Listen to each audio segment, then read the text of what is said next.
बिस्मिल्लाहिर्रहमानिर्रहीम।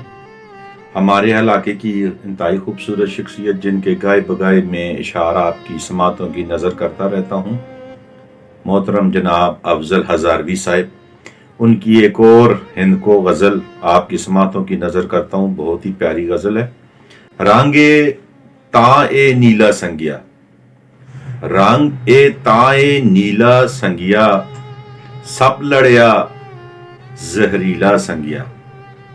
के पुछनाए हिजर दे मारे, के पुछनाए हिजर दे मारे, सुख सुख होगे तीला संगिया।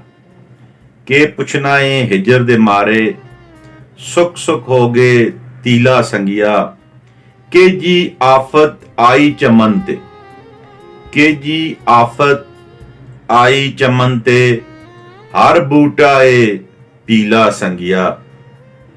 दिल दा जाने के जा होसी, दिल दा जाने के जा होसी, मुखड़ा ए चमकीला संगिया।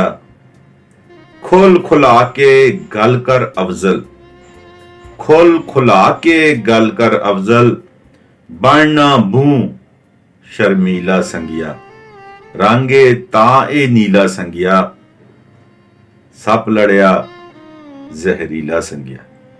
बहुत बहुत शुक्रिया।